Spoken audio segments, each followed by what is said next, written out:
I'm sure you were expecting to hear the voice of a beautiful elf or a wise wizard, so they could spin you a tale of gold and ancient evils. But that is not this story. No, this is a story of four friends that call Middle-earth home. A dwarf of the line of Durin's kin, who is obsessed with knowledge instead of gold. An elf of Rivendell, sworn to serve and protect the descendants of a once great house. A banished dwarf, seeking glory and proof that there is more to life than what lies under a mountain. And a hobbit of the Shire, who collects treasures of the smallest kind. Together, with their strength, wits, and heart, they will face the growing shadows of the East, bringing light where there is darkness.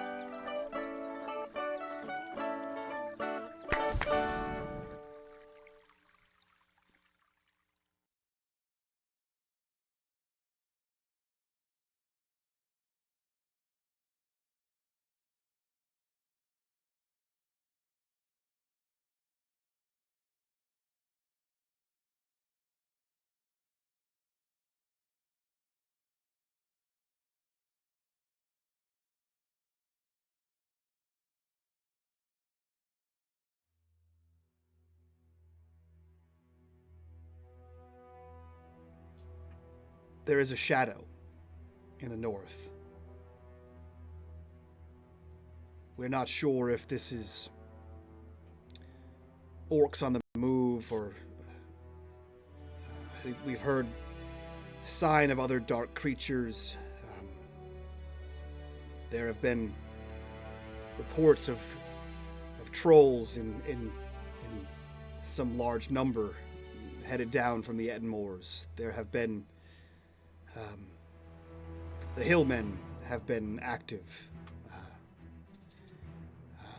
and fires have been reported as far north as Carndum. There are people moving in shadow. There is a large bandit force in the area of Fornor's Terrain that seems to be far more specifically active. They are not your general rabble-rouser. There's not enough travelers that far north to really rouse anything. They seem to be interested in the ruins themselves, which can be... Wait, what ruins? The ruins of Fornost. Why would they be interested in those ruins?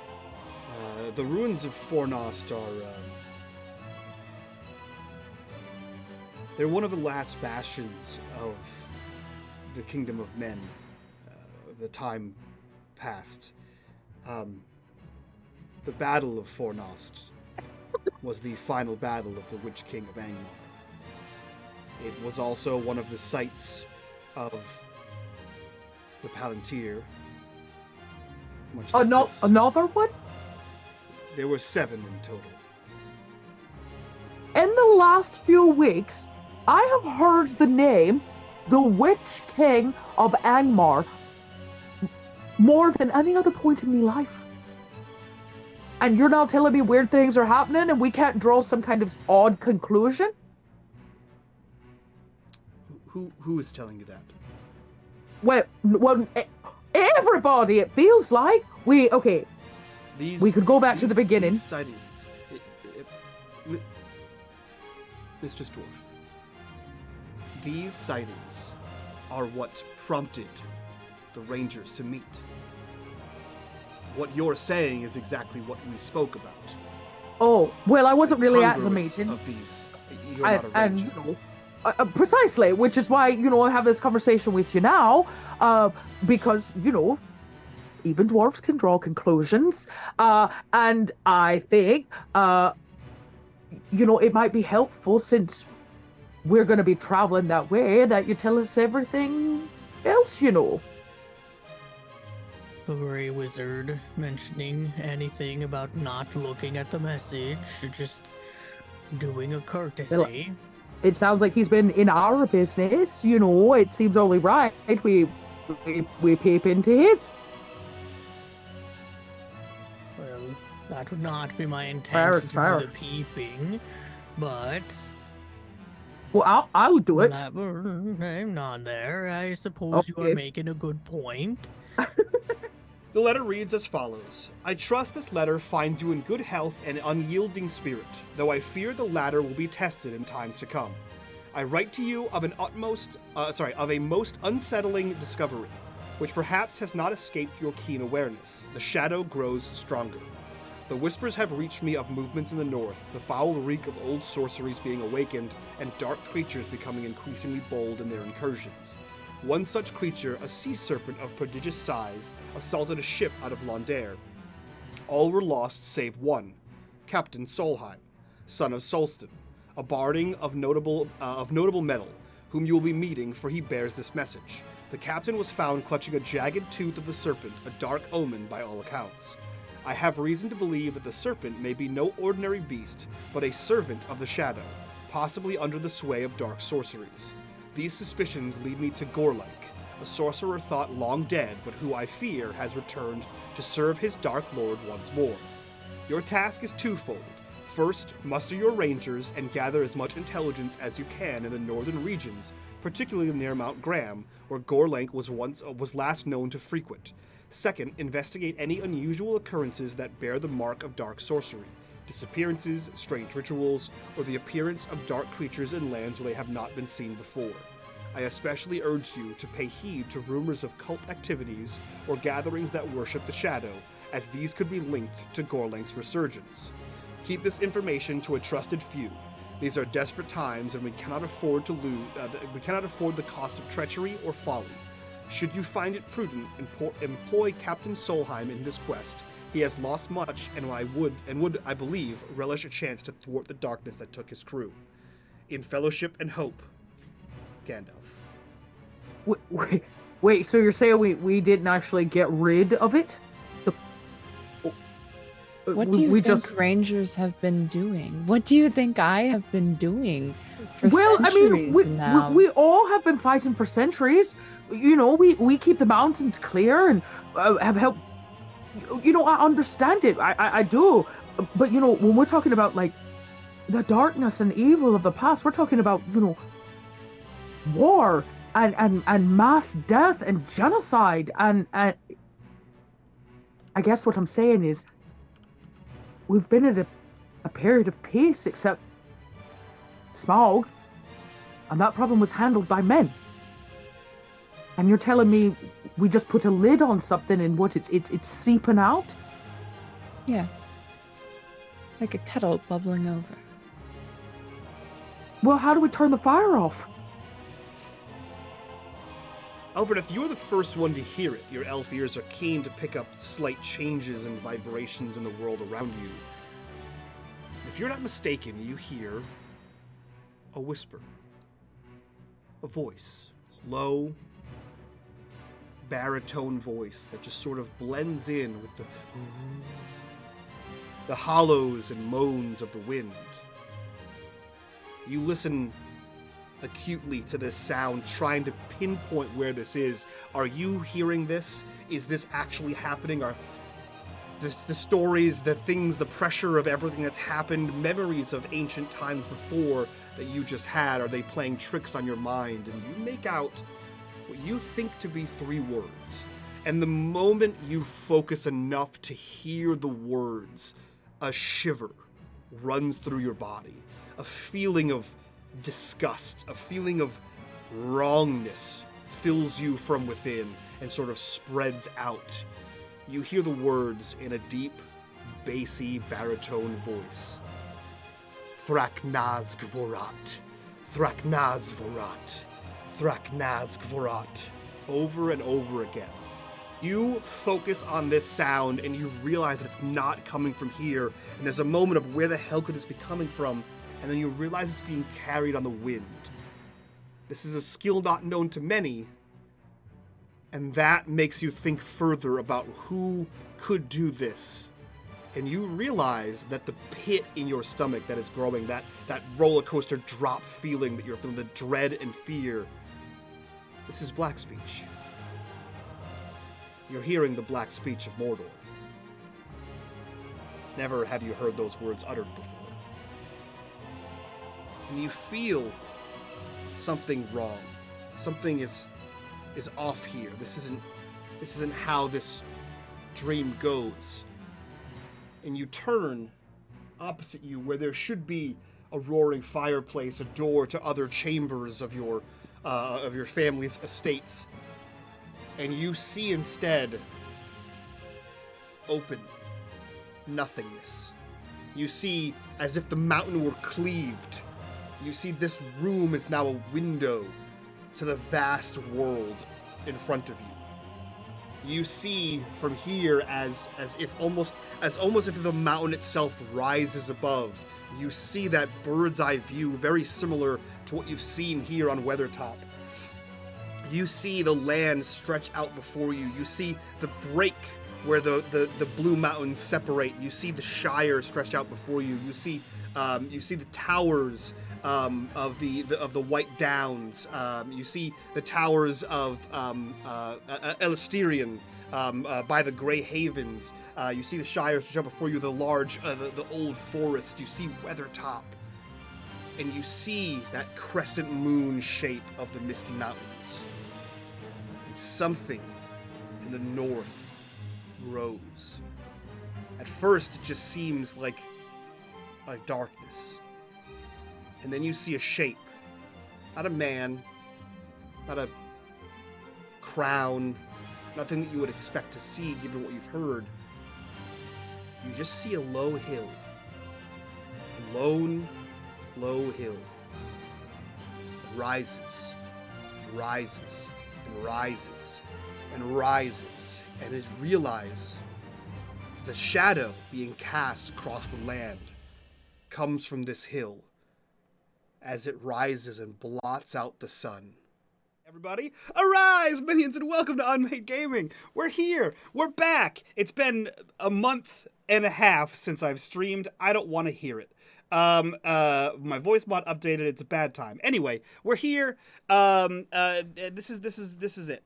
If you guys like what we do here and you want to support whatever the fuck this is, you can do so the best way by joining us over on Patreon. Link for that down below.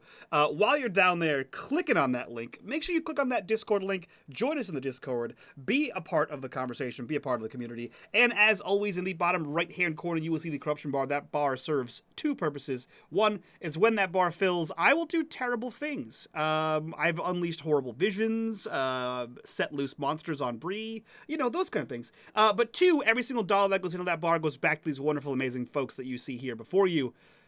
That being said, we've waited long enough. Let's jump in. Let's see what happens. You've been recapped. We're here. Actually, chat's probably more caught up than the cast is. Yeah, no, because we were talking through all that. And not watching any recaps. So we start. I wouldn't do that. That's true. You have notes. We start early morning atop Weathertop. There is very little shade here, as there are very little walls to protect you from the rising sun, and you are at a high point in the immediate area for miles. So the rising of the sun cascades oranges and pinks and purples. Even the heaviest of sleepers would wake up to this. I'm assuming that Elverneth is the first person to arise in this moment. But shortly thereafter, everyone else does. And the first thing you notice is that Esmayanel is gone. What are you all doing as you wake up? You said we're on a hill. We have a good view from here. You're on a giant, ancient, crumbling tower. Yeah, I'd like to take a peek at what we've got here at the top of Weathertop. What can I see? Like out at the land? Yeah! Oh, fucking everything. Weathertop specifically was the highest of the watch hills, of the watchtowers, of this area. This is the highest one. You can see miles in every direction. seemingly further than you should be able to. You can see the cascading green hills of the Shire. You can see the old forest, which you've passed by. Dot. You can see the hills sort of continue like almost like a spine north, up into the ancient lands of Rudour, and what used to be Arthedain. You can see like the barest hint of an outline of home for you, the Blue Mountains. In the distance, I can see all the way to the shore? Not to the shore, but to the mountains. The mountains block the shoreline right, for you. Right, but you can see like the barest, like you know where to look for it, so you can see the barest hint of Blue Mountains. You can see the hill, the rolling Barrow Downs south of you, where just a few scant months ago you had chased a troll through. And to the east, you see another much closer set of mountains. This you know to be the Misty Mountains. You see their ice-capped peaks, and you see the forested foothills. And much like the Lion King, there in the northeasterly direction, there is a darkened sort of almost like miasma around that part of an area to which you know to be in the general direction of where Angmar is or was. That's where northeast. Northeast. Yes. Up here. Yes, that's correct. Okay. Where the Etten Moors are, where Mount Graham is. Okay. Well, we don't see any threats nearby. We're just chilling at the top of this hill. You don't see any people at all.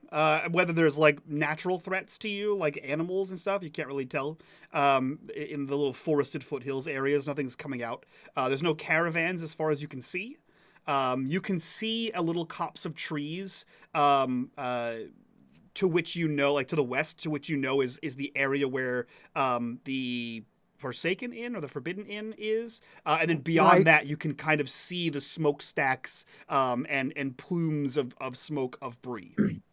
Well, I clap my hands together and I say, we're going to need a good breakfast before we hit the road. We've got sunshine, open roads, nothing standing in our way.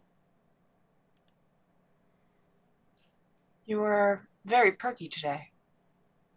Well, we had a little bit of a bonding experience last night, and I was thinking, the sooner we get on the road, the sooner we get to Rivendell to give the ring back. Very true. I was going to say that maybe not drinking as much as you usually do had something to do with that. Oh, well, not every night's a drinking night, just most of them. I thought last night, we at least should be on our tiptoes with the ring and all, just in case somebody comes try to take it. Wraith shows up, That's very wise of you. I am a wise dwarf. I never said you weren't. Well, thank you. I tend to like to think myself wise on the occasion, or at least precautious when need be. So, breakfast? Sure. What have I got in my sack? Can I make us something to eat? Something warm? Yeah, you can make a small cook fire here very easily. You can set up a small cook fire. You have enough rations and probably dried meats that you could cook if you so choose. Probably nothing fresh like eggs. You probably have dried cheese, dried meat, hardtack bread, that kind of thing. Maybe some mushrooms, dried mushrooms. Mushrooms. Yeah. Enough to make a hearty meal, one that will stick to your ribs and warm your bones, as they say, because it is late autumn here, so the chill of the air does sort of rise as you adjust to that morning light. You slough off your sleep blanket or whatever, your bedroll, whatever you have there. But I have a question. For Solheim. Solheim, you were given a letter to deliver to a ranger. You have found out that the ranger is beyond your means at this moment. One, you have also opened said letter and read mail that does not belong to you. You've also been with this group for a day. They seem to have a lot of shit going on. Like world important, a wizard handed me a letter level of shit. And last night, while you slept, there was an attempted quiet conversation. And I will say this, Gnome, you can go back and watch last episode. But Solheim can, as a sailor and someone who's used to being around a lot of people, can have slept through all of that, or can have been awake for parts of it and know any bit of that information you may want to have overheard.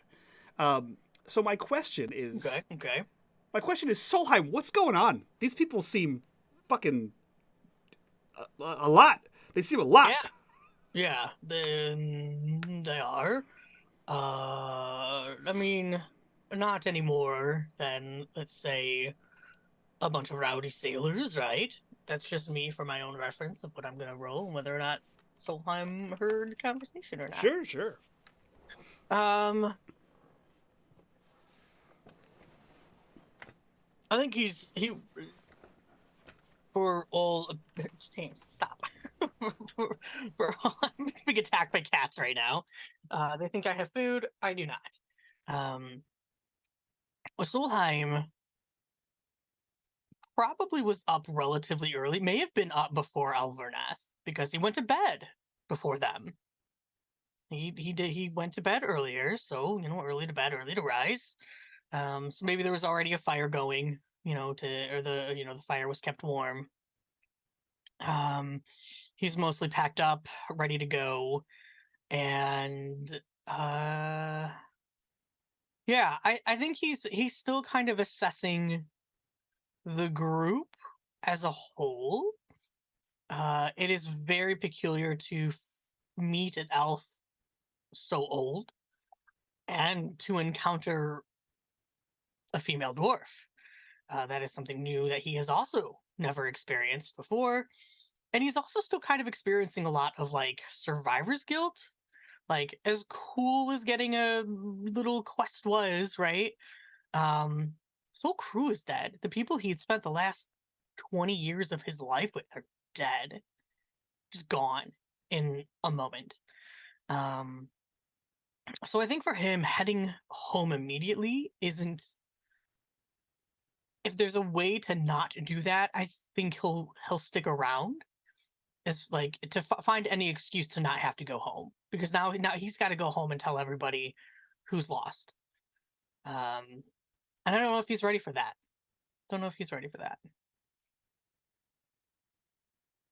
Okay. How do you feel about what has essentially been laid at your feet?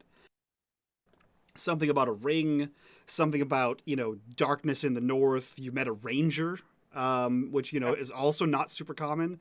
Yeah, and you have been sort of welcomed to follow these two anomalies to Rivendell, which is absolutely, absolutely unheard of. Of all of the places to go, Rivendell. Yeah. Why? His family, last he heard, was fine. He's got nothing left in the south. His message has been at least transferred. Why would he not go? This is an opportunity. He's got nothing to lose to head to Rivendell. Okay. Sure, whatever. Okay, great. What does he know of magic and mystics and things of that? He's a man of the sea. None of that existed until all of a sudden they were attacked by that giant sea serpent in the river of all places. So yeah, I think that's kind of where he stands. Okay. So kind of at this point along for the ride, as it were. Yeah. Cool. Elverneth, my question for you is, in a similar vein, you bore your heart out in the night prior. Weathertop has been a a time for Elverneth. You were the first to arrive at the top of the ruined structure, to which you had a flood of memories. You found a lot of news of things you had missed not traveling with the ranger circles, and then you basically told a portion, or at least an abridged version of your life story, to a dwarven chronicler of all people. How is Elverneth feeling, knowing that you carry an ancient ring of some power, somehow intrinsically tied to evil or a wraith or some sort of negative manifestation, and you are walking it back into Rivendell? Also, you have a random guy that just joined you. You have no idea who this guy. He just showed up. Glowfrom brought him along like a date. went from a little guy to a big guy in the span of a day. Okay, so first of all, testing. You sound much better. Yeah, that's like so much better. Yeah. There's definite difference. I can't believe not one of you said anything about my audio. I couldn't tell. It wasn't bad enough. Where I was like assured of it, so I didn't want to bother you. Yeah. Anyways, it's fine. Whatever. I figured out what the problem was. I unplugged it and plugged it back in again, and we're good now. Elverneth, unfortunately, is not so simple as unplugging and plugging it back in. She nice segue. That face gnome. that was smooth. She's a little raw this morning. I think Glowfrom might have noticed that Elverneth has been a little not just tender is the only word that my gentle with her. Gentle. That's the term. Glowfrom might have noticed so far that Elverneth is being very gentle with her, and a little bit even more reserved than she normally is, because it has been a flood of memories, and this is also like she's also preparing to go home. She hasn't been home in many years, and all of this feels like she's preparing herself to face her past, and because her past is coming to face her whether she likes it or not, and the things that she has been taking care of for the last several centuries suddenly moved out of her grasp. So she's feeling very conflicted this morning. She's having a hard time merging the past with the present and even thinking about what the future could possibly hold,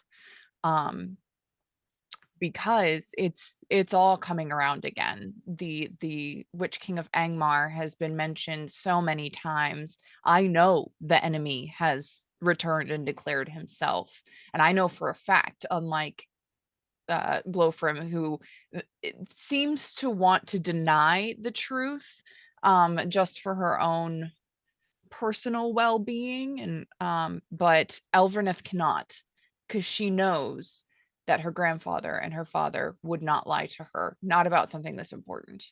But she also knows that their party needs to know what the dangers are. And while Solheim is some strange man that Glowfrom brought home, due to his demeanor and the way he speaks and the importance of the message that he carries, the fact that Gandalf trusted him to carry this message puts a lot more confidence in Elverneth than what she would see if, it was literally just some guy.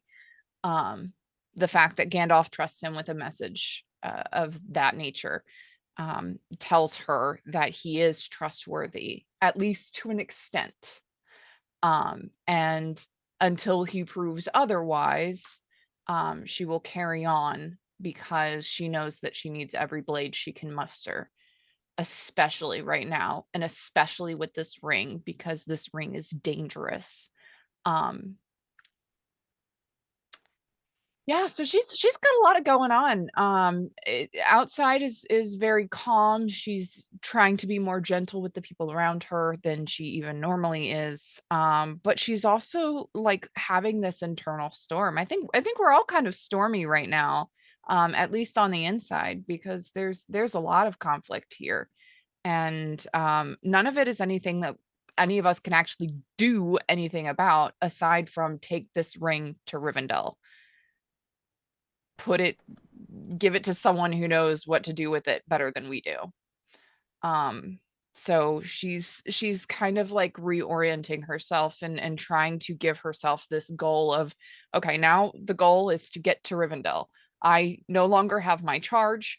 I know that a lot of things are happening all at once, and Adar needs to know about this. Yeah, this is the first time you guys have been able to really sit down and like connect dots, piece things together, and take a breath between running from places, trying to find new information. This is the first moment you've had to like collect yourselves. So with that, I will wait for Dot to get back, because she was the That was next person. perfect timing. And she fucking abandoned us. This is a professional stream here, and Dot just fucked off. Usually she at least types a message. Worst. What? I was cooking breakfast. Worst. Dot, I turn the questions to Glowfram. You were denied entrance to the party to take back Erebor. You requested to go along with the king and retake your homeland. You were denied access to this. You were told you were too young. Not just me brother too. That's true, but we're focusing on you. More importantly, you were denied access, and this was a big deal in you wanting to set out and journey. Well, yeah, got to prove myself. Right.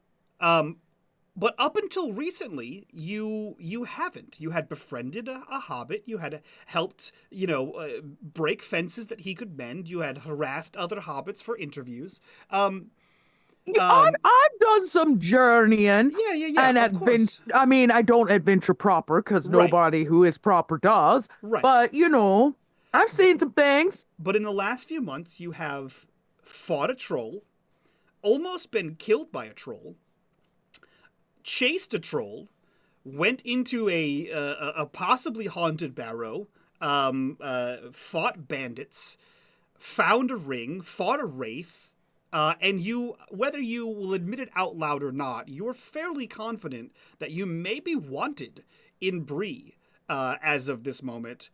You are bound for Rivendell, a place you never thought you'd ever gain entrance to. No, I knew I'd get there one day. I just didn't know how. That's true. You had to sneak around in the bushes for years. And very recently, you had a lot of dots put together, a lot of dots connected about the Witch King of Angmar, this ring, ancient battles, history that a scholar such as yourself would drool over. You're sort of living in a moment, a resurgence of that. And then to add on top of that, you have the most ancient elf you've ever met just pour her heart out and tell you just how important she is, and a bunch of history. This is the most like outside dwarven society information that Glowfram has ever had in the short amount of time she's had. My plan is coming together. It's exciting. How, given the fact that this was too much for your best friend, and you are now without him, how are you feeling about the... Oh, I miss Willie. He loved breakfast. That's true.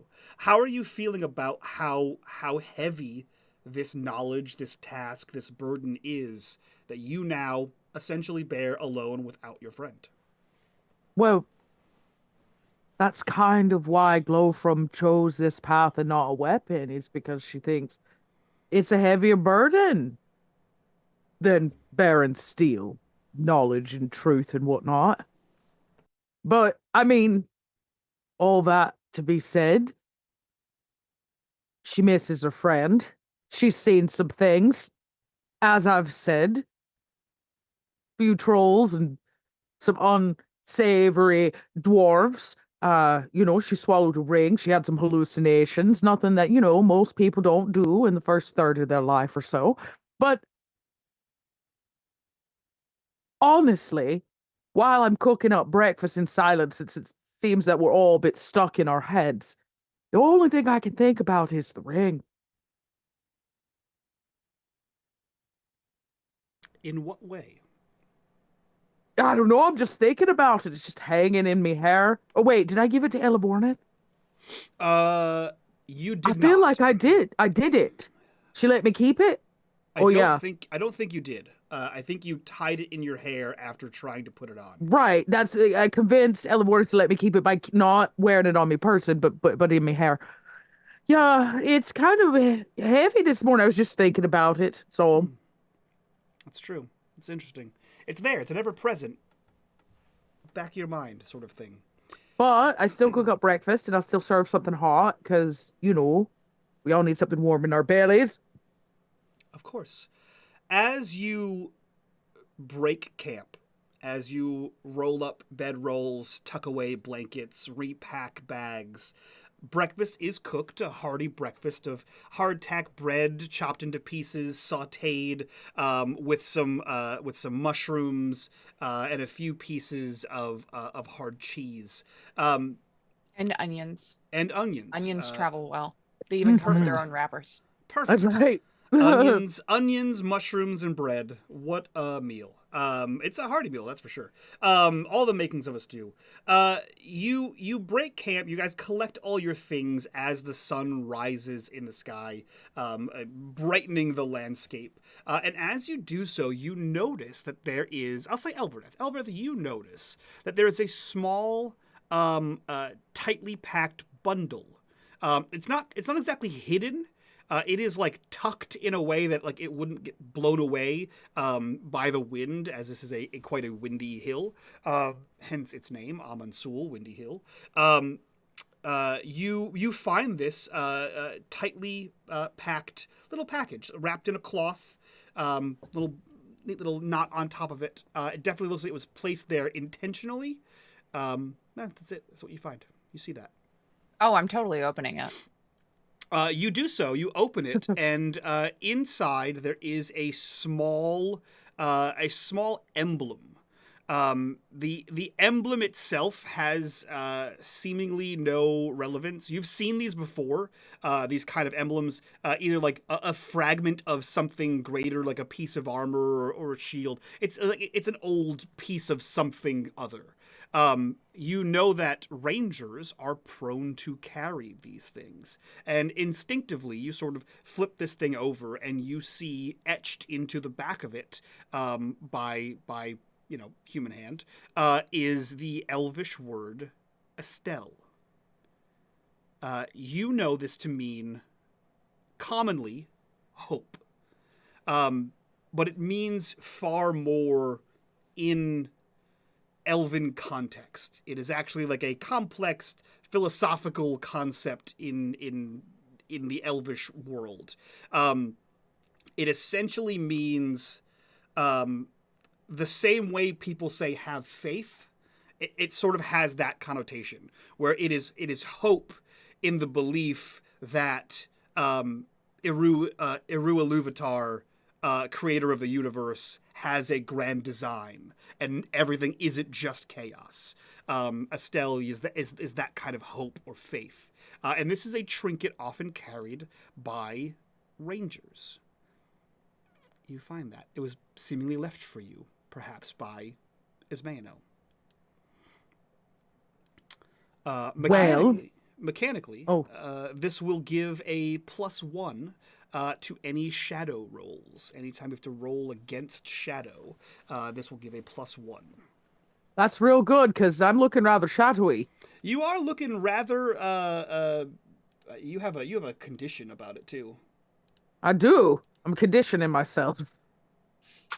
That being said, I pass out breakfast and I say, eat up, put something warm in your bellies, and let's talk about the reality of how far we're actually going to make it today.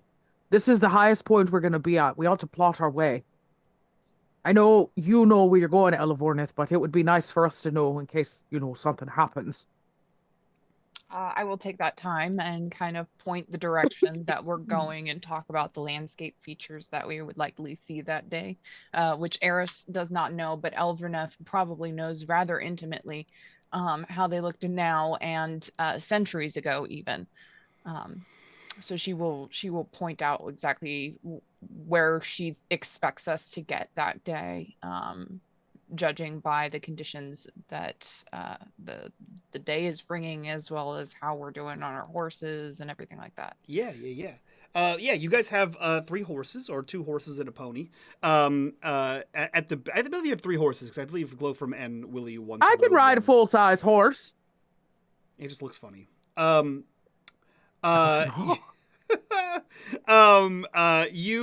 have them at the base of Weathertop. So what I'll say, because you are high up here, and because you have Elverneth, Glowfrom is the guide, and for journeys, the journey must start with a guide rolling a travel roll. I will give you. Okay, that's a good roll for me. I will give you. You are favored. You're favored in this roll. I am. No, I'm so already favored. Are you already favored? I'm already favored in this role. It's my best role. And no, are you actually like favored the ability? The check mark, yes. Cool. In that case, I'll give you a +1 die, a bonus die to make this roll. A success. A success. Hell yeah. Cool. So mechanically, mostly for chat and not for me, if the travel roll succeeds, so in the journey phase, there will be a number of events. If the travel roll succeeds, the event occurs 3 hexes away, plus an additional hex for every 1 success icon, which I don't... my Roll20 is all jacked up. Did you roll any 6s? 6s? Let me see. On your I success, did. I rolled on the success die. So on the 12, are there any 6s? On the 12. No. 12-sided die. No, I only got it on my feet die. Okay, that doesn't matter. So you get a basically an extra hex for an event for every 6 you roll on the success die. So the event that will occur today won't happen for 3 mechanical hexes on this thing. So you have a path plotted. Fortunately for you, and with Elverneth's aid, the Great East Road travels east. Which is the direction you're going. It travels east to the last bridge, and then into the angle, into the Troll Shaws, which is a dangerous area. There's a lot of banditry that happens there. But those forests are alleged to be patrolled by rangers and elves alike. So your likelihood of, having to fight off trolls yourself, you're fine. So we have a path. Will we make it to the last bridge in a day? That seems like a pretty far travel. We're going to have to camp between. You will not make it in a day. You will... Let me see here. It's about half the journey. It's like, what, 4 days? 3 days? You will. And you're on horses? The whole journey will take you 6 days to get to Rivendell. So 3 days to the last bridge? About halfway there. Yeah. Yep. That seems like a good... Well, roll us up, Mike. How's this travel work? A good estimate. Cool. So you guys head out. You pack up camp, you eat your food, stuff the fire, and you head down, following Elverneth, down the path of Weathertop. You mount your horses, check everything's good, and you set out on your journey. As you do so, the first event is going to be for the party's... Let me see here. The party's scout.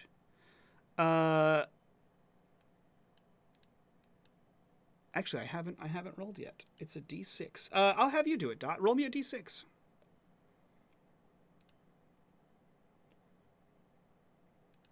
I've A 5.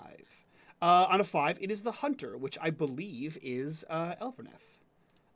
For anyone who would like to remember, the adventuring party or the traveling party, the guide is Glofrim, the hunter is Solheim, the lookout and scout are Elverneth.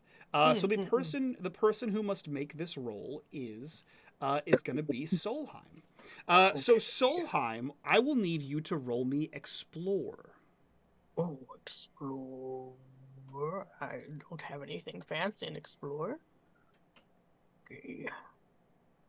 Oh, I'm sorry. I'm looking at the wrong thing. Hunting. You're the hunter. Hunting? Okay. You're the hunter. My bad. Yeah. I was like, oh, It's okay. like, wait, you said. Right. Yeah. I can do hunting. Maybe. Oh no. Not today. Not today. Um, I'm lost deep in thought. Okay. You. Let me see here.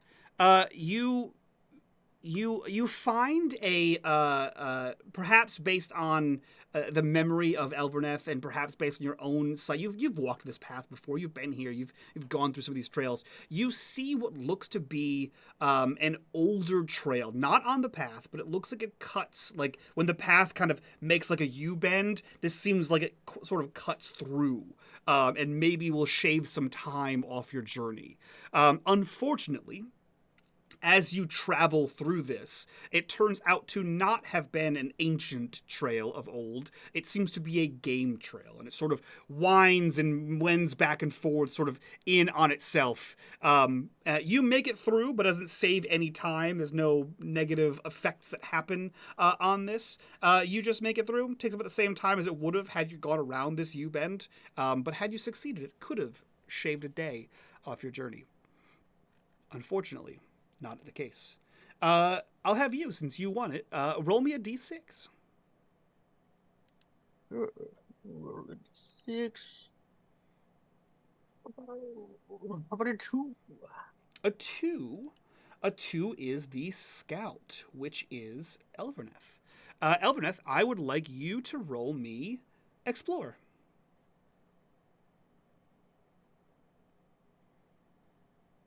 Sorry, I have to find it. That's okay. I wish this was in alphabetical order. Here we go. Do I get any bonus dice since I've been here before? A lot. Actually, you do get a bonus dice, and Gnome, you would have gotten one as well. But even if you had rolled a 6, it would not have beat the target number. It would have made it. Yeah, no, it's fine. Everyone gets a bonus dice because you're on the road. Feat success. Great feat success. Hell yeah. Cool. So a success on this. Yeah, that's dope. First of all, everyone take 1 fatigue for that first event. Every event comes with can come with fatigue. I would tell you where it is in your character sheet, but I can't actually see any of your character sheets because Roll20 is borked right It's now. under right the next to strength. treasure. Under strength, yeah. Oof. 1 fatigue. Okay. So you take 1 more from that. So, Elverneth, you get something pretty cool. As you're exploring, as you're sort of trying to get back on track from where you were previously, it's the late afternoon, and you see through some trees, emerging from the dappled light of the late afternoon sun, a procession of elves appears. They move with grace that seems to defy the very nature of the earth they tread upon. Their garments range from deep forest greens to the soft blues of twilight skies, and each elf carries an air of solemn beauty and quiet dignity. This procession is led by an elf of noble bearing. His hair is silver like moonlight, eyes deep with the wisdom of ages. They are followed by others, some young and fair, others older and marked with the serene acceptance of the passing of an age. Each carries a small bundle of their most treasured possessions, items not of gold or gemstones, but of personal value, a well-thumbed book, a lovingly crafted instrument, a vial of earth from a cherished garden. Elverneth, you know that these people are taking their last journey west. They are headed to the Grey Havens, from which they will board a boat and they will leave Middle-earth forever, never to return. This is not the first time you've seen a procession like this. This is not the first time you have seen one leave Rivendell, or seen one in the wild. And you know all of the pomp and circumstances that it's, kind of let them pass unless you're invited to see them. But for you, there is a feeling of calm and serenity and peace and sadness and solemnness in this, that they're leaving. This is their last journey. Solheim, this is probably the first, and Glofram, this is probably the first time you've ever seen anything like this. That's right. Glofram missed the one that we saw. Yeah, Because Willie was there. Yeah. Willie was there. Yeah. This is, there really aren't words.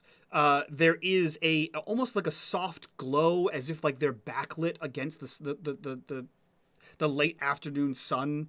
They carry with them a peace and serenity and solemnity as they quietly move westward through some trees. You hear a light hum, perhaps the strum of some sort of small stringed instrument. But everything about this is arguably one of the most beautiful and sad things you've ever seen. Without even having any context of what you're seeing, the sight of it fills you with a grieving sadness, whether you know why or not. However, the beauty of this sight is going to have an effect for you guys, which is pretty freaking cool. That's good. Yeah, so everyone can go ahead and recover 1 hope for seeing this. And because of a great feat success, I will say you get to recover a 2nd hope point. Oh, that's so nice. I think Glofra might cry. She won't let anybody know about it, but, just a really big, solid dwarven tear looking at something so sad and beautiful. It's like the true state of melancholy, Especially with the weight of our journey on us going the I bet opposite it's the way. first time that Glofram's totally quiet the whole trip. Just like dead silence. Yeah. Yeah, it's one of those moments where, like, even when you open your mouth to say something, there's not a word for what you're seeing. Like, dwarves don't have an equivalent to what you're seeing. There is no solemn march to the deeps. It just is. As the elves, as they pass, their song, tinged with both sorrow and hope, fades into the distance. This leaves you guys with a profound sense of the shifting eras of the world, the enduring beauty of the elves, and the weight of your own roles in the unfolding stories of Middle-earth. So yeah, you guys recover. You guys rekindle some hope. There is some lasting hope left in the world. Cool. Elverneth, go ahead and roll me that d6.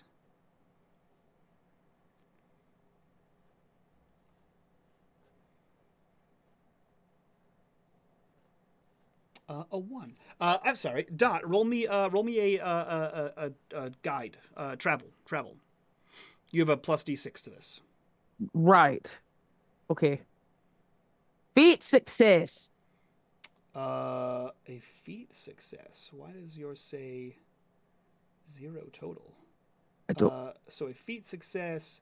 Oh no, you're miserable. Yes, I am in a miserable state because of me shadow. I just don't want anybody to know it. I'm trying not to let nobody know. You're favored. That should be a 12. Feat success. Okay, so a 12. No 6s on there. Okay, so cool. Roll me 1 more. Travel? Yep, I was supposed to have you roll 1 after each event. With the bonus? Yep, with the d6. A success. A success. Okay. Any 6s? No 6s. Okay, cool. So we've essentially made it at this point. We went 3 hexes. We had Solheim's event. 3 more hexes. We had Elverneth's event. 3 more hexes. So we've gone 9 hexes. And I will let you guys know 12 is how many hexes it takes to get to Rivendell. That D6 there was a 1, which is our scouts. That's back to Elverneth. So, Elverneth, I need you to roll me and explore again.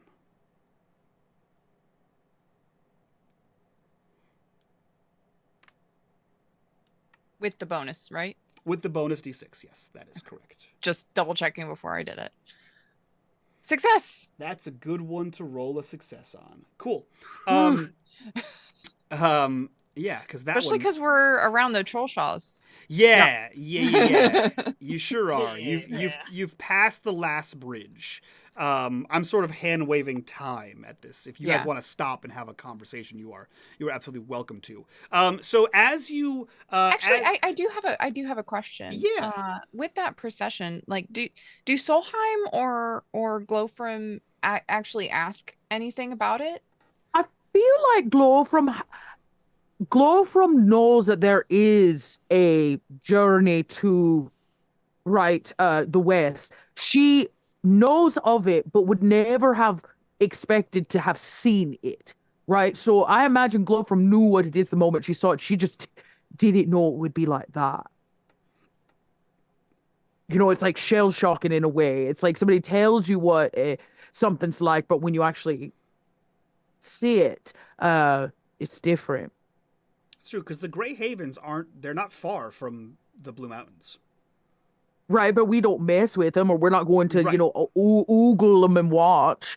But yeah, I feel like Glowfrom's actually she's feeling quite privileged to have witnessed that. And I don't think she has words for it. For the first time ever. Wow. No. Yeah, it's incredible. I feel like Solheim, in the moment especially, and maybe for the next day or two, would just be awestruck, right? Like just quiet, replaying what he saw in his mind, because he has no idea what that is. To see such beauty, but also so much sorrow, um, all at once, it was probably an overwhelming experience for him. And he just kind of kept quiet, did what he needed to do, found them some like fresh game or something, but just, I mean, he's a quiet dude already, but he was intentionally quiet now. Maybe towards this particular passage of time, maybe he finally would like look over to the elf and ask a question. It probably took him that many days to muster up the courage to even ask. Like, that felt holy. So yeah. So to Elverneth, maybe as they're like sitting and finishing up for the night, getting ready to go to sleep, he may have asked, "No, I beg your pardon, Master Elf, but what we saw the other day, I don't. It haunts me." How so? It was almost as if we witnessed a bunch of ghosts, and they were just going on In as a if the way, world did not matter to them. they were ghosts, or will be. My people have a tradition where, as we grow tired of this land, perhaps we have seen enough of it, or perhaps we just would like to go somewhere even more beautiful. We go to the Grey Havens, making our last journey, and move on to a different place.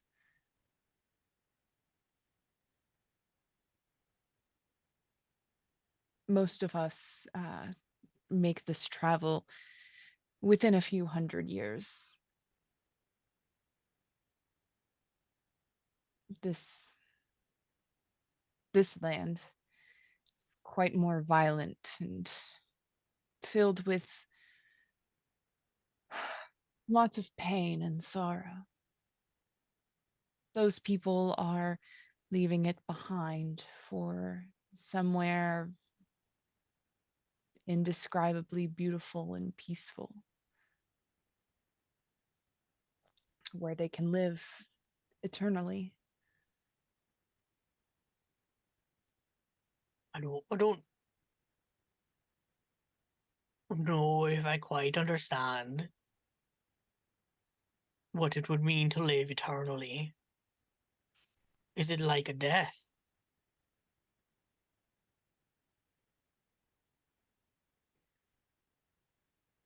In perhaps in the way that you would think of death here, yes. As in, they are no longer of this land. The people here only have memories of them, and they only have memories of us. But they will continue to live. They go, and everyone else there is also living eternally.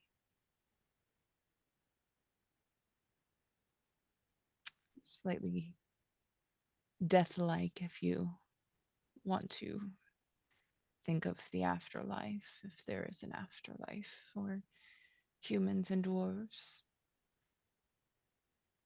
Honestly, it seems like a big burden to carry. You have to make a choice that big. Our afterlife is just, it is. Don't really get to choose most of the time. Yes. I have yet to meet a mortal who did choose to leave. That's what I mean. It's a big burden to have to be like, today I'm going to move on. I would agree. As you can see, I am still here. Yes, for much longer than the average elf, it seems. They find my family funny for this. Yeah, your family does stick around. Just you're saying about your grandpa. There is much to be done here, and not many people can carry the burdens that we do. Honestly, makes me a little sad to think that they've all given up in a way. Just moving on, leaving it behind for everybody else to clean up, fix. It's right selfish, honestly. I can completely understand that sentiment. However, my people don't really feel like this is our land to. That I can empathize with.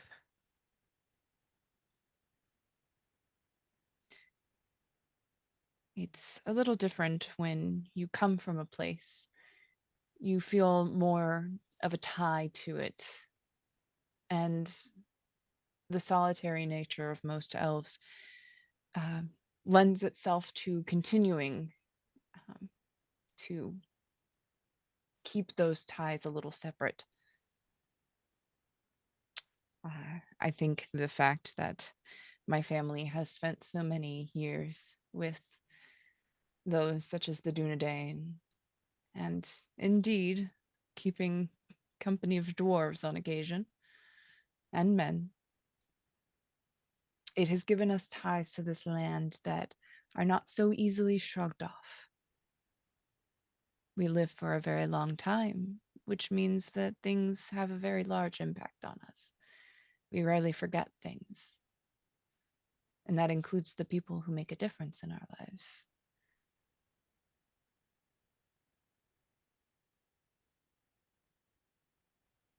Well, we all knew it's going to be a long trip. We just didn't know it'd be an interesting one. Glowfrom, you should know by now that your life is anything but uninteresting. I try to keep it that way, but sometimes, you end up putting around, Brie until you see your face on a wanted poster. That's when you know that's when I know I need to move on. I don't have no undying lands to go to, but I can tell you when your face shows up on a poster in ink, get out of town. Move on. Next phase. So here we are trotting through what's this place called? The Troll Shoals. Just just walking a new path. Well, they are walking a new path to them. There's no doubt about it. And they've got a long one. It's a long trek all the way west. Been there, done that. I mean, I did it the other way, but haven't been back since. You wanna know why? Because it's too far. You Too far. say on your way to Rivendell. Well, I ain't never been here now, have I? Makes it worth the trip. I've seen the Blue Mountains, grew up there.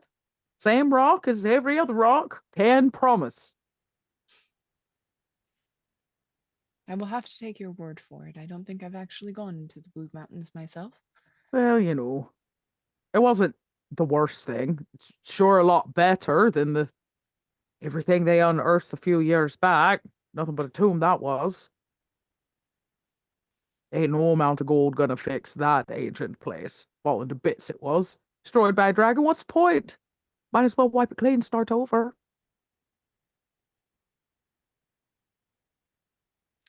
Think you've hit the nail on the head there, my friend. Well, they could have just moved all the gold and kept it in the Blue Mountain. Doesn't matter.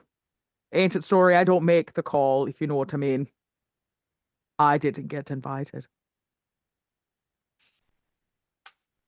Not that I'm sour about it or nothing. Oh, I wouldn't have considered it sour at all. Look, if I had ended up going in that mountain, I might have died like me cousins. It's probably a good thing I wouldn't even be walking this path right now had they said yes. So you know what? I don't even care. Brush it off me shoulders, just a little speck of dirt, moving right along. Doesn't bother me. Not at all. Just like a week old milk.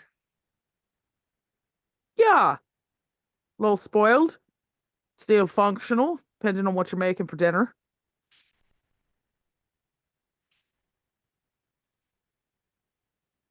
Did that answer your question, Solheim?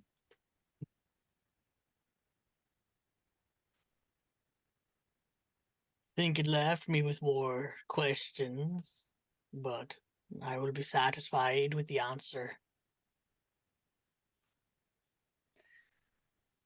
I urge you to ask any questions you'd like. I cannot guarantee answers that will be sufficient for your curiosity, but it never hurts to ask questions.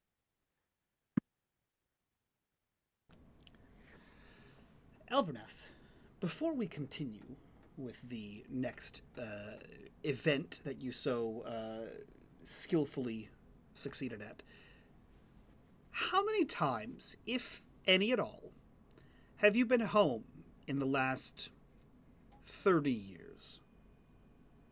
30 years? I think that we established that Orphan visited Rivendell once. Okay. So once. Since Okay. Orphan is only around 30 years old or so. So one time. It's probably been at least a decade. Okay. Okay. Okay, perfect. A decade is great, actually. Go ahead and roll me lore. Do I get any bonus? You don't. Okay. Failure. Okay, that's it. By so close. It was so close. You can spend hope to add a d6 to that. Ooh. That would make me succeed, and I'd still end up with one more hope than I had when I started this game today. So yeah, why not? All right. So don't even bother rolling. You can't fail. Perhaps it is the length of the journey, but you have that coin on you, or that fragment of metal on you that says the word hope on it. And something sticks at the back of your mind. And you recall there being someone in Rivendell who was known by the name Estelle. And 10 or so years ago, when you had come home with Orphan to whatever task he needed done there in Rivendell, It had just been shortly after your grandfather had revealed the truth to a small group of people and to the person in question who Estelle really was. This person who went by the name of Hope was the last living descendant of Isildur. The last living descendant of Isildur has been found, and he has been fostered in Rivendell for his whole life. You now know him as Aragorn. So that name sort of peeked at the back of your head until you gnawed out that piece of information.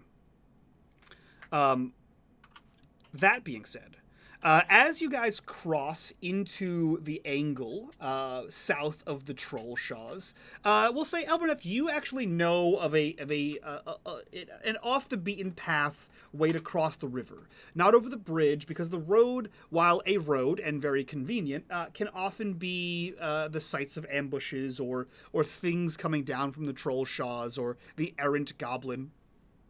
And you take everyone off the beaten path towards a small river crossing, to which you and your ex-companion Orphan have crossed multiple times with great ease. However,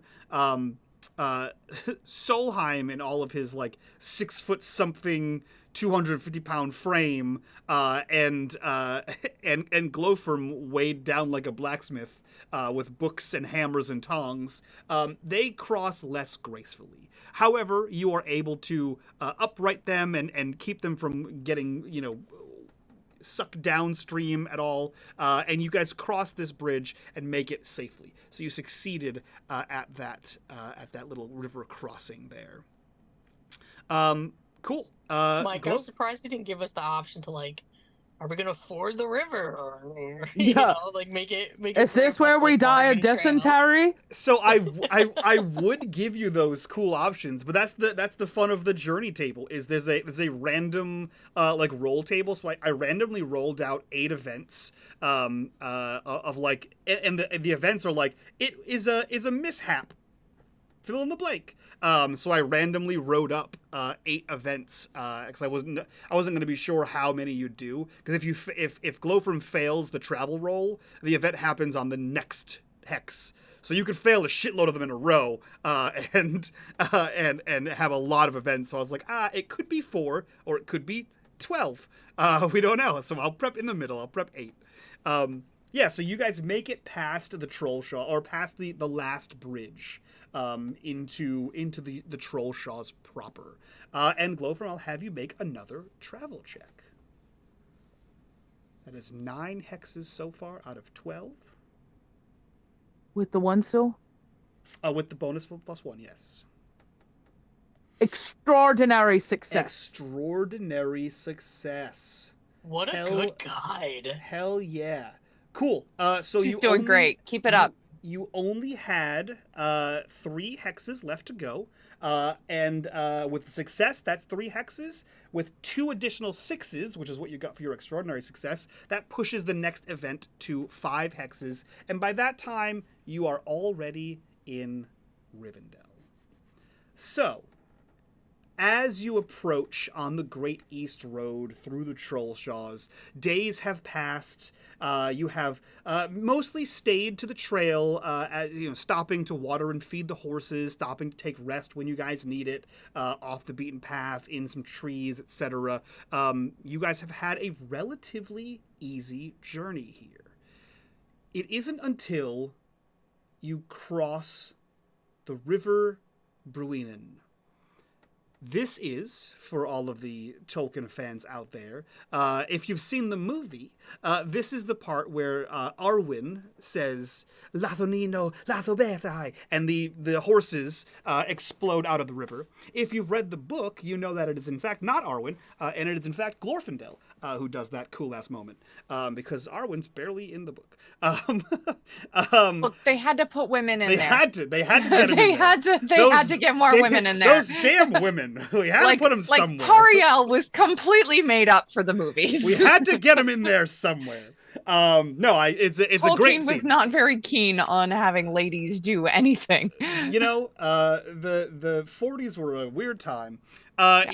So that is that river, that with the horses. That scene is, or that where that scene is, that is the river Bruinen, and that is the final river, the last gate.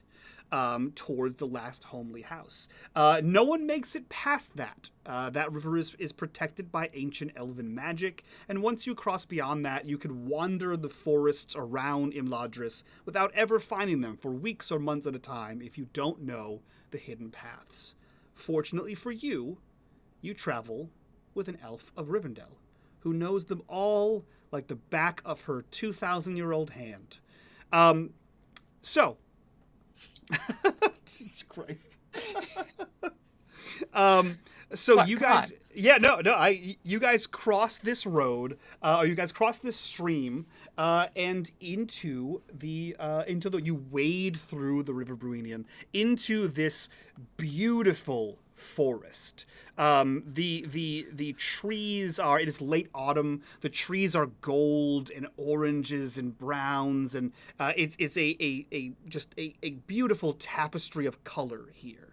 Everything seems serene. The birds, the insects, their sounds, their chitters, they can be heard even louder here. It's as if you've entered an unspoiled area of the world.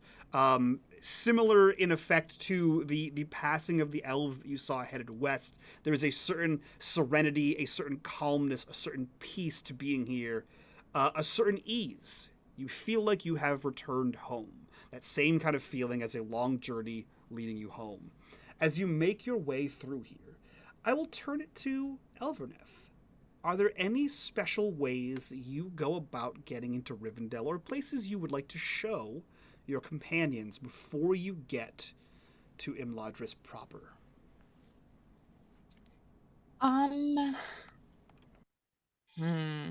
So I think as we kind of get closer and closer, and like you can feel the aura of Imladris. y- Solheim and Glowframe would notice that Elverneth's demeanor kind of changes a little. She simultaneously like gets more relaxed and also slightly more fidgety. It's like she just went back to being a teenager again. um as far as you can tell, a teenager who's come to her parents' house and is ready to shrug off her backpack and be like, man, that was a hard day at school.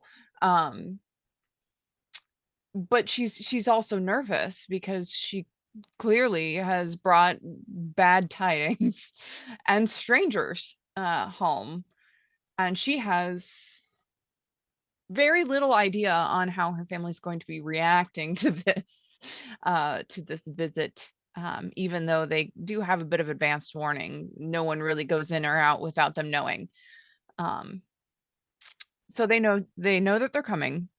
I think her pace slows a bit, and as they pass by things, she will point them out if they're important to her personally. um this is where I learned to shoot a bow, and you can see like an ancient target set up with many holes in it that's been replaced.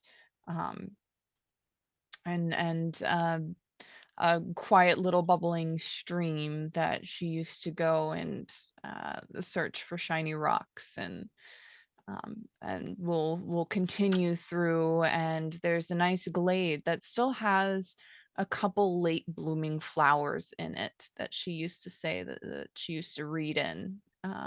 She would sit up against that trunk and enjoy her studies more than she did in the library. um, she would talk very quietly while she's relaying all of these stories as to not disturb the creatures here. And not really wanting to fully think about the gravity of the situation that they're in right now. um in these little moments. You can kind of see her gaze grows even more distant. Like she can almost see and smell the springtime here.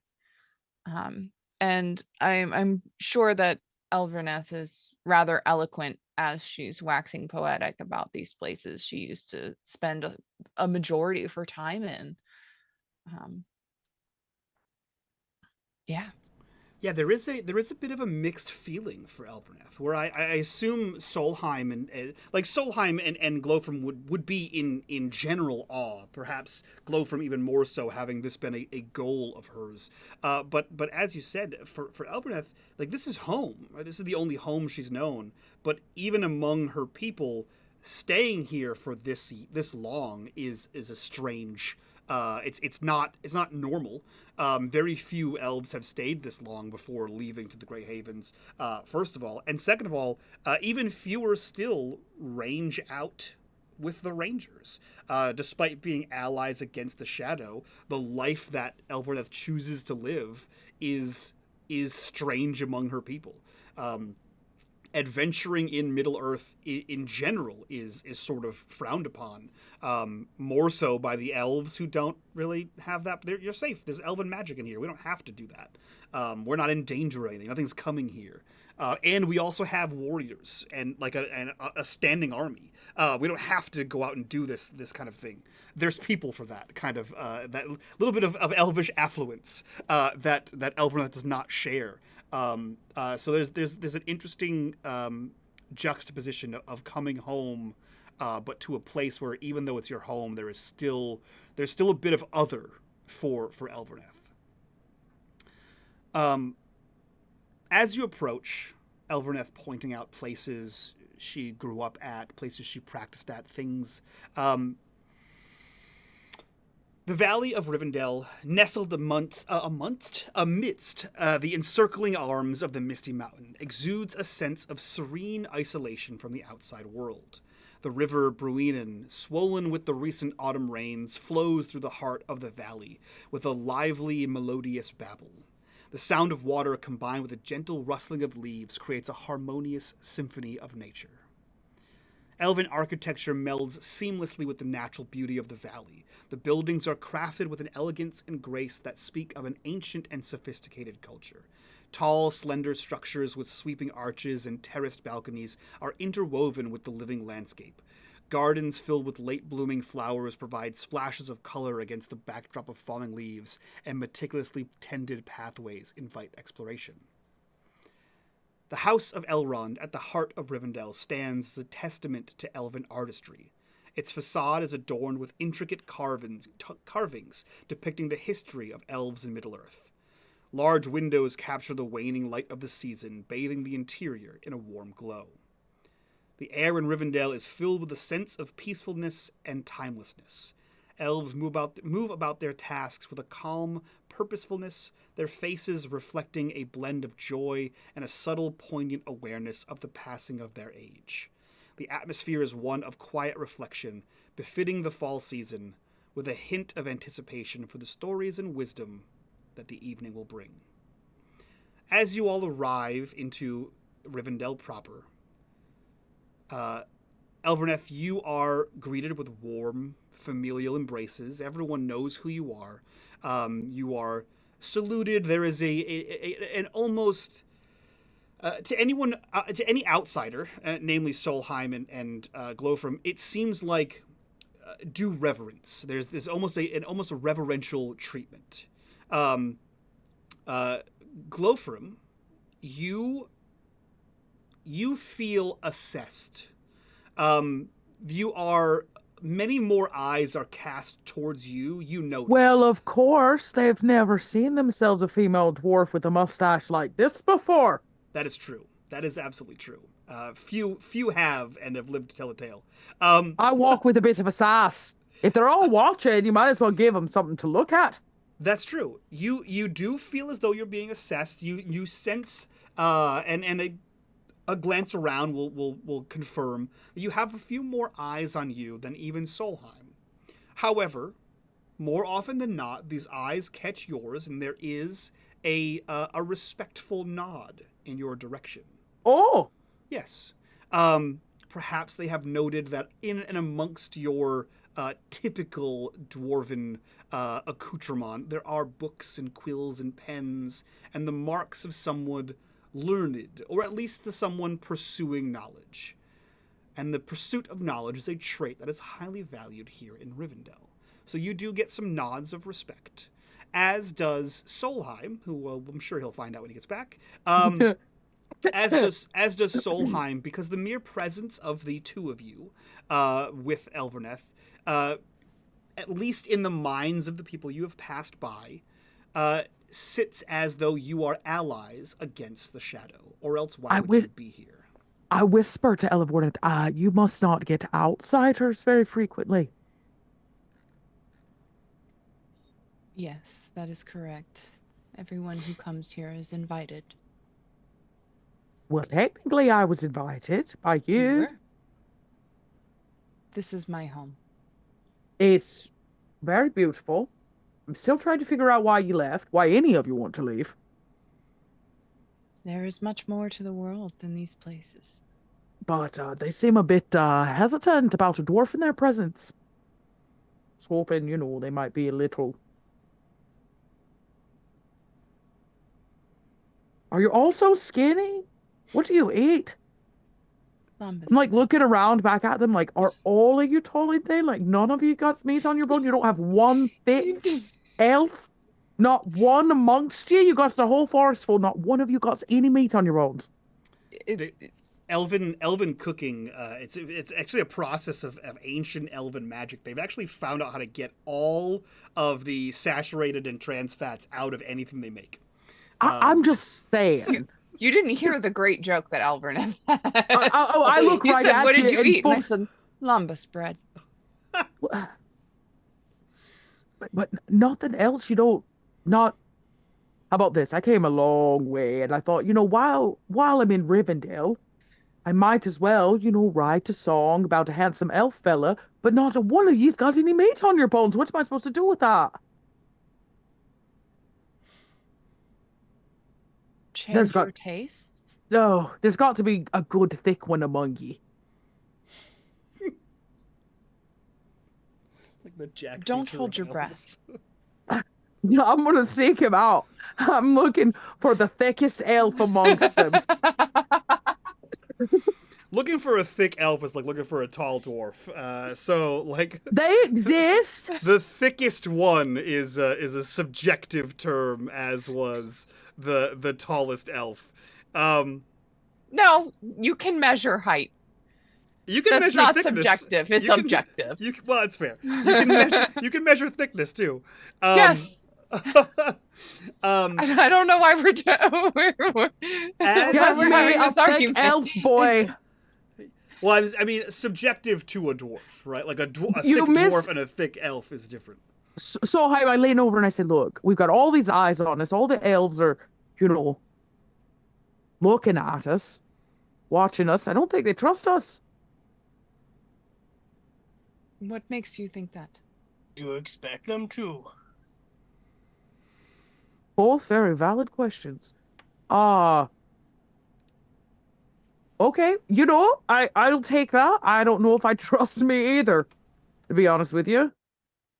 If I were to bring either of you home, well, my people may be Parents love me. kind and hospitable.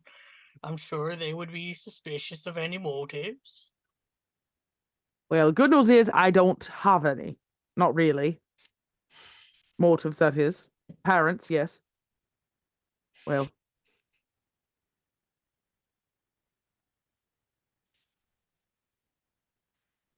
I'm telling you, there better to be a thick elf boy before this game is over. I quit. Listen, Elverneth spent a corruption bar to make Narvik happen, so maybe there's a thick... Come on, chat. Pay for me a thick elf boy. It's the horniest Lord of the Rings Sure, if campaign you went to ever. DeviantArt and just typed in thick Whatever, elf. Lord of the Rings was always horny. It was just classy. Glowfrom's not, so it was just classy horn. That's true. As you wend your way through the winding Art Nouveau streets of Rivendell, Elverneth, where are you taking your friends? I am taking them to Elrond's house. Are they aware of this? Probably not, unless they ask. Like, oh, She what is she will just that? kind of continue going. It's quite large and clearly where we're going. We are headed straight there. I keep trying to stop. Oh, what is that? Oh, tell me what that does. We will have quite a bit of time to Oh, I tour have so many questions. Rivendell completely. However, I need to make some introductions, and Right. we have some things to take care of urgently. Right. Yes. To the point. Actually, we are going to the House of Elrond now. Now. I smell like horse. Now? Yes. Okay. How's my hair We look? have many things to discuss, and the sooner we start discussing them, the better. I also should pay my respects and see my family. Are you okay? Mm-hmm.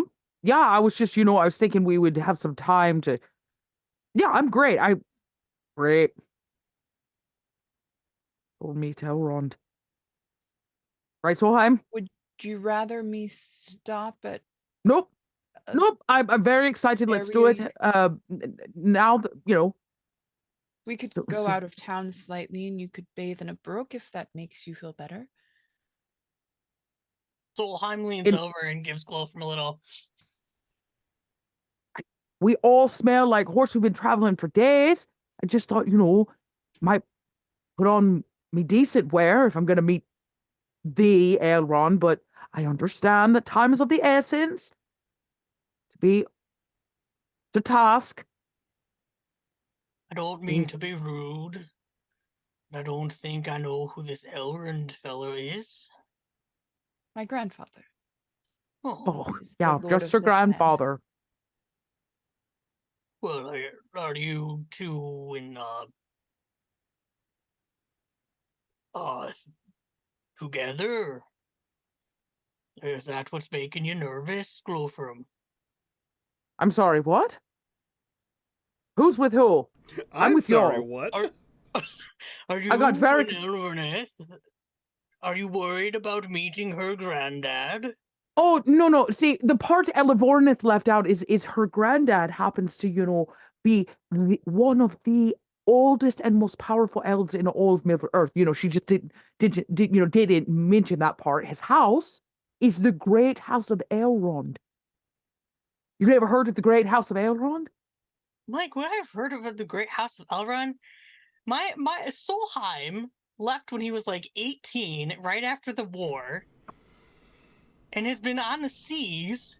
Yeah, He's not an educated man. Yeah, I was gonna say you're not like a book educated person. Like you're from like the reconstituted state of Dale, right? Yeah. So you're Reconstituted state of Dale is Yeah, a really apt description. Yeah, it's been destroyed like 6 He times. didn't even reap that benefit, though, right? He Yeah. didn't reap that benefit. He left immediately after the war. And even then, in the war, there were elves. Like obviously, everyone knows of elves. Sure. But they were were Elrond's elves. Yeah, they That were was elves. Thranduil. Correct. Yeah, they were elves. They were elves from the Greenwood, or what is now known as the Mirkwood. Mirkwood, yeah. So there are elves west of the Misty Mountains. And of the 2 like big elven locations east of the Misty Mountains, each one of them is lorded over by an important elf. So you would assume that there is, if there's a pocket of elves west of the Misty Mountains, that they also would have a lord. But do you know any tales of him? Probably not. Probably not. Okay. Unless you were big into books and lore. the Lord of the elves here in Rivendell. How about this? He he may be her grandfather, but he's an important figure. So my nerves are not coming from the fact, that I'm meeting her family or nothing, because parents love me, as I've clearly stated. I'm just saying, he's probably the oldest person I'm ever going to meet. He's seen things and done things and been a part of history that is just lost. It's kind of like meeting my hero in a way. It's like meeting a walking library. And the fact, he's important, we should probably be on our best behavior. Oh, I would assume that, and I'll keep myself quiet. Oh, I wasn't saying that Mostly- for your benefit. Oh, Sometimes you got to remind yourself, keep yourself in check. Again, very wise. I am a wise dwarf. Indeed. So do we like bow, or is this like a shade? Is there like a title? How should we introduce ourselves? Did he speak first? Let him speak first. oh, this is like a king, of course. You let him speak He first. speaks first. Yeah, that makes sense. Yeah. Do I take a knee? Are we supposed to present something? Can I make eye contact? I imagine that this conversation is happening behind Elverneth, right? So like Elverneth, you're like walking through, and you can hear this because of course you have impeccable elf hearing, but you can hear them conversing like complete foreigners, because that's what they are. But at no point do they ask you directly. No. They just converse back and forth to each other, supposing what they may or may not do to an elven lord, despite can't traveling. Go ahead. They can't see the grin on Elverneth's face. This is delighting her. She is Here's- having so much fun today. Maybe we just do what Elvornith does. But the thing is that she's his granddaughter. She can do whatever she wants, right? We can't do his granddaughter does. So, oh wait, here, hang on. And Solheim's gonna like lick his thumb and like wipe away like some smudge on your face, Oh, you know? Thank you. You're Like, such a good friend. Take out like a hanky and kind of like polish your armor up a little And to bit. think I found you in an alleyway. Well, you found me in an alleyway. Look at us meeting the Lord of Rivendell. Who would have thought? Not me. The Paul Rudd meme. Look at us. Look at us. Look at us. Look at us, look at us. Not me. Look at us. Look at us. Oh Christ. Okay. God. As you approach, the house stands majestically. Its architecture a perfect harmony of nature and elven craftsmanship. Intricate carvings and elegant arches blend with the surrounding gardens, where the last of the autumn leaves dance in the gentle breeze. Passing through the open archway, you enter a spacious hall bathed in the soft ambient light filtering through stained glass windows. The hall is adorned with ancient tapestries and artifacts that speak of a long and storied past. The air is filled with a subtle fragrance of pine and autumn flowers, creating a sense of calm and reverence. At the far end of the hall, on a raised dais, sits Lord Elrond. He exudes an aura of serene authority and ageless wisdom. His attire is simple yet elegant, befitting an elf lord of his stature, with subtle embroidery that catches the light with every movement. His eyes, reflecting deep knowledge and understanding, hold a hint of concern for the matters that weigh upon the world. The atmosphere of the room is quiet anticipation, and you feel the importance of this audience. His gaze rests upon each of you, offering a silent acknowledgement of the burdens you carry. Elrond graciously extends a welcoming gesture. Rising to his feet, he says, "Welcome, travelers from afar. You have come at a time of great change and uncertainty. Speak freely and share the tidings you bring. Let us counsel together for the good of Middle-earth." And that is where we end this episode of Shattered Crown.